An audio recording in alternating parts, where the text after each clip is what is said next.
Teenagers के parents ने अक्सर ये फील किया होगा कि बच्चों की पेरेंटिंग करना और टीनेजर्स की पेरेंटिंग करने में बहुत डिफरेंस है। जो बच्चा आपसे वेल कनेक्टेड था, आपसे हर बात वो अपनी शेयर करता था और आपकी भी बातें सुनता था, वो अब आपसे दूर दूर रहता है, डिसरिस्पेक्टफुल भी हो जाता है। आपसे जब भी बात होती है तो वो बात आर्ग्यूमेंट्स में कन्वर्ट हो जाती है।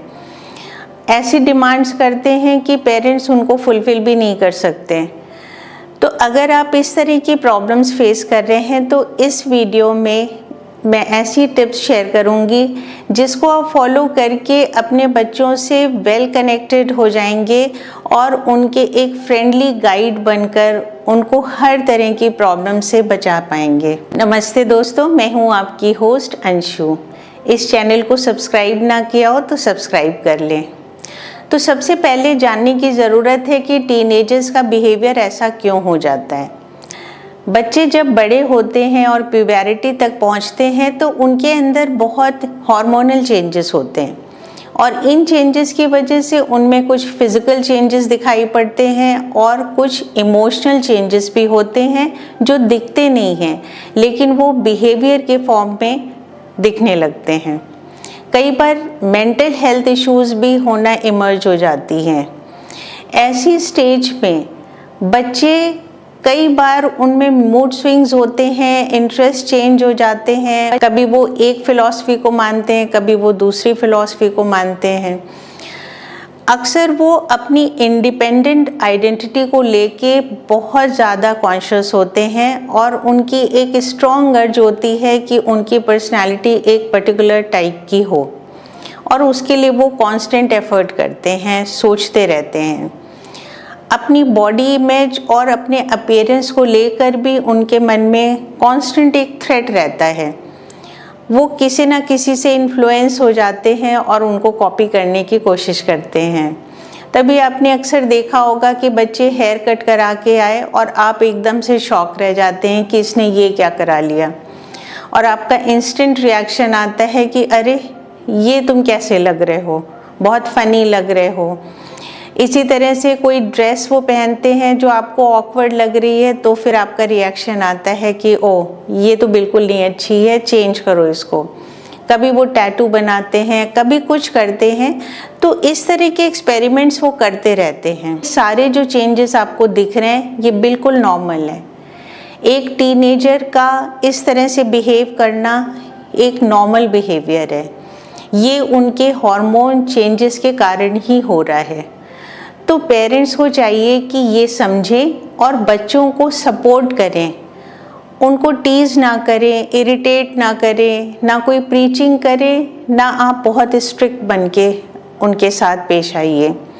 आपको बच्चों को सपोर्ट करना है और समझना है उनको, वो कोई भी एक्शन क्यों कर रहे हैं ये आपको सुनने की ज़रूरत है।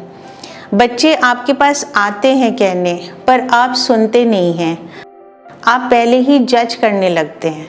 आपको जज नहीं करना है उन्हें। कोई भी एक्शन उनका अगर हो रहा है जो आपके एंगल से ठीक नहीं है, आप उसको करेक्ट मत करिए, उनको समझिए। आप उनके रूम में जाते हैं और रूम मेसी देखते हैं, तुरंत आपका रिएक्शन आता है कि इसको ठीक करो, ये कैसा रूम कर रखा है। तो आपको यहाँ पे ये समझना है कि रूम मेसी है, ये कोई बड़ी प्रॉब्लम नहीं है, आपको इसको इग्नोर कर देना है। टीनेजर के पेरेंट हैं तो आपको काम और रिलैक्स रहना सीखना होगा। अगर आप हर चीज़ पे टोकेंगे तो जो चीज़ें एक्चुअली बच्चों का नुकसान कर सकती हैं, जब आप उसको मना करने की कोशिश करेंगे तो वो बैकफायर करेगी। जैसे इस स्टेज में बच्चे सब्सटेंस यूज़ भी शुरू कर सकते हैं, फिज़िकल अट्रैक्शन होता है, देर रात तक घूमना चाहते हैं, या कई बार उनका पढ़ाई से मन हट जाता है। तो ऐसी कुछ चीज़ें जिससे उनका फ्यूचर बिगड़ सकता है, उनको प्रॉब्लम हो सकती है आगे, या कोई रिस्क में वो जा सकते हैं, वहाँ पर आपका इंटरफेयर करना बिल्कुल ज़रूरी है। क्योंकि आप पेरेंट हैं तो बच्चों को सही डायरेक्शन में रखना आपकी ड्यूटी है, और वो तभी पॉसिबल है जब आप हर चीज़ में ना टोक के बिल्कुल इस तरह के इम्पॉर्टेंट इश्यूज़ में उनको टोकेंगे। और यहाँ पर भी आपको एक ऐसा डिसिप्लिन क्रिएट करना है जो कि बच्चों के साथ आप डिस्कस करके ही बनाएंगे, क्योंकि बच्चे बड़े हो गए, आप स्ट्रेट अवे उनको नहीं मना कर सकते। तो जब आपको कोई चीज़ ठीक नहीं लग रही है तो वो आप बच्चों के साथ बैठें, उनसे डिस्कस करें, उनको इन्फॉर्म करें कि इसके इफ़ेक्ट्स क्या हो सकते हैं, इसके कुछ सीरियस इफ़ेक्ट्स हो सकते हैं, तो आप ज़रूर उनसे शेयर करें और उन्हीं से राय लें कि इसमें क्या किया जाना चाहिए, किस तरह से हम लोग रूल बनाएं, नेगोशिएशंस करें उनके साथ इसमें, ताकि बच्चे गलत डायरेक्शन में ना जाएं। तो इस तरह से अगर आप डील करेंगे तो आप दोनों के बीच में एक ट्रस्ट का रिलेशन बनेगा, वो आपसे कनेक्टेड फील करेंगे और जब आपसे कनेक्टेड फील करेंगे तो वो अपनी प्रॉब्लम्स आपके साथ शेयर भी करेंगे।